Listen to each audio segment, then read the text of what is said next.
كاين واحد السؤال كيحير بزاف ديال الناس. علاش الناس ما كيعرفوش قيمتك حتى كتبعدي؟ علاش ملي كتكوني موجودة ما كيعطيوكش القيمة اللي تستحقي، ولكن غير كتبعدي شوية كيبداو يقلبوا عليك؟ عمرك سولتي راسك علاش؟ عمرك سولتي راسك علاش الضو ما كنردوش ليه البال حتى كيتقطع؟ وعلاش الصحة ما كنحسو بقيمتها حتى كنمرضو؟ حتى الماء ما كيعجبناش طعمو حتى كنعطشو بزاف. نفس الشي كيوقع مع الناس. ملي كتكوني ديما موجودة ديما متاحة ودائما كتقولي إيه، القيمة ديالك كتولي بحال الأكسجين، كاين ولكن حتى واحد ما كيشكرو عليه. علاش؟ حيت ضامنين باللي غيبقى ديما. تخيلوا معايا شوية، هاد الضمان هو أكبر عدو لأي علاقة. ملي كتكوني مضمونة الدماغ ديال الطرف الآخر كيدير واحد الحاجة سميتها التعود، كيولي وجودك عادي، كيولي ما كيشوفكش بحال الأول، ماشي حيت ما فيكش قيمة ولكن حيت تعود عليك. شفتي ديك الصديقة اللي ديما هي الأولى كتجاوب في الواتساب، اللي حتى لا غلطوا فيها هي اللي كتبادر وتصالح، اللي ديما مسالية للجميع، غالبا هي أول وحدة كينساوها. علاش؟ حيت ضامنينها، عارفين باللي حتى لا تأخروا عليها حتى لا ما سولوش فيها غتبقى تما. تخيلي معايا واحد السيدة كنعرفها، كانت من داك النوع اللي ديما موجود، إلا احتاجها شي حد تخلي كل شي وتمشي، مرة تلغي موعد ديالها، مرة تأجل خدمتها غير باش تقضي غرض لصاحبتها ولا توقف مع شي وحدة محتاجة. وكانت كتقول ديما ماشي مشكل أنا مسالية. ولكن جا واحد النهار صبحات عيانة، كانت هي اللي محتاجة، ما طلباتش فلوس، ما طلباتش معروف كبير، غير كانت باغية مكالمة بسيطة، شي حد يسول فيها ويقول لها واش هي بخير. شدات الهاتف ديالها قلبت في الأسماء، الناس اللي كانت كتجري معاهم ديما، ولكن داك النهار ما جاها حتى اتصال ولا حتى رسالة. كتعرفي علاش؟ ماشي حيت هما أشرار، ولكن حيت هي اللي علمتهم باللي هي ديما بخير، هي اللي عودتهم باللي ما كتحتاج حتى حد، هي اللي عودتهم باللي وقتها ديما متاح. ومع الوقت استرخصوا حتى داك السؤال الصغير اللي كان غيبدل يومها كامل، يسولوها واش هي بخير. وهنا كتفهمي واحد الحقيقة مؤلمة، اللي كيعطي بزاف بلا قياس كيجي نهار كيحتاج القياس وما كيلقاهش، حيت الناس تعودوا عليه ديما يعطي وما تعودوش يسولوا فيه. والحقيقة اللي ما كيبغيش الإنسان يسمعها، بعض الناس ما كيحترموكش حيت انت طيبة، كيحترموك ملي كتعرف تحط الحدود. حيت الطيبة شيء جميل، ولكن الطيبة بلا حدود كتولي سهولة الاستغلال. المشكل ماشي فيهم بوحدهم، المشكل مرات كيكون حتى فينا، حيت ملي كتولي كتلغي راسك باش ترضي الآخرين توصلي رسالة بدون ما تحسي، رسالة كتقول وقتي ما غاليش، كرامتي ممكن تأجل، أنا ديما هنا حتى إلا ما تحترمتش. والناس كيعاملوك بالطريقة اللي كتشوفي بيها انت راسك. كاين واحد الحقيقة مرة خاصنا نواجهوها، قيمة الإنسان ما كيناش في عيون الناس، القيمة الحقيقية كتبدا من كيفاش كيشوف الإنسان راسو.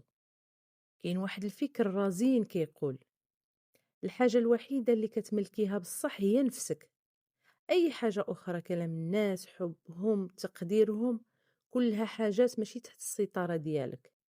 وهنا كيبدا المشكل، ملي كتحرقي راسك باش ترضي الآخرين كتعطيهم السلطة عليك، كتقولي ليهم بلا ما تحسي أنا محتاجة لاهتمامكم، أنا محتاجة لقبولكم. والإنسان اللي كيجري باش يكون محبوب غالبا كيضيع الاحترام قبل الحب. الاستغناء هو قمة الغنى، ولكن شنو هو الاستغناء؟ ماشي البرود وماشي التكبر. الاستغناء هو ملي كتكوني فرحانة براسك، فرحانة بعالمك باهتماماتك بحياتك. عارفين شنو هي الراحة الحقيقية؟ هي ملي كتحطي راسك على المخدة وانتي ما مخلوعة لا تقلق فلان ولا تغضب فلانة، انتي درتي اللي عليك بصدق، واللي بغى يسيء الفهم هذاك راه شغله هو ماشي شغلك انتي. الرزانة هي انك تعطي قيمة لداك الشي اللي لداخل، اما المظاهر والقبول الاجتماعي فهو ريح كيمشي ويجي. ملي كيحسوا بيك باللي انتي مكتفية بذاتك، تما كتبدا الهبة ديالك تبان. الانسان اللي كيعرف قيمته ما كيبقاش كيشرحها للناس. دابا السؤال المهم، كيفاش نطبقوا هادشي بلا ما نكونوا متكبرين؟ الغياب اللي كنهضر عليه ماشي هو التكبر وماشي هو التقلق، هادشي سميتو الغياب الرزين. الغياب الرزين هو ملي كتغبري حيت عندك ما يدار، حيت عندك اهداف، حيت كتحترمي وقتك. تعلمي تقولي لا الرزينه، مثلا تقولي شكرا هاد المره ما غنقدرش، عندي ما يدار. هاد الجمله الصغيره تبني سور ديال الاحترام حول وقتك. وبزاف منكم غيسولوني كيفاش نغبر رقميا. انا غنقول لكم ماشي ضروري دير بلوك لكل شيء، ولكن واش ضروري نجاوب في ديك الثانيه؟ واش ضروري كل قهوه شربتها نحطها ستوري؟ راه ملي كيعرفوا عليك كل شيء ما كيبقاو يسولوا على والو. خليك بحال الكتاب اللي فيه صفات مخبيه، كيشوق اللي بغى يقرا بجديه. حيت الغياب اللي كيرجع القيمه هو الغياب اللي كيخلي الطرف الاخر يسول راسو فين مشات، علاش ما بقاتش كتهتم بحال قبل. الا بغيتي تعرف قيمتك الحقيقيه، شوف كيفاش الناس كيتعاملوا مع غيابك. حيت قيمة حضورك كتعرف بجمال غيابك، وإلا ما كانش لغيابك أثر راه حضورك ميت أصلا. أخواتي الكرامة بحال الزاج، إلا تشقق كيبقى الأثر. ملي كيمشي الاحترام، المشي هو الرد الوحيد اللي كيخلي الكرامة واقفة. وهاد المشي ماشي حرب، ماشي خصام وماشي صراخ، غير رجوع هادئ لنفسك، رجوع لصحتك، لجمالك، لأهدافك، لحياتك. حيت نهار كترجعي عزيزة عند راسك، كل شي كيولي يشوفك عزيزة. أختي راه حتى حد ما غيحيط بك بالرعاية إلا ما بديتيش براسك. إلا كنتي انتي حاقرة راسك وكتجري مرفوتات الاهتمام، راه غيعطيوك غير الفوتات. وقفي لحظة وشوفي في المراية وقولي لراسك أنا كافية.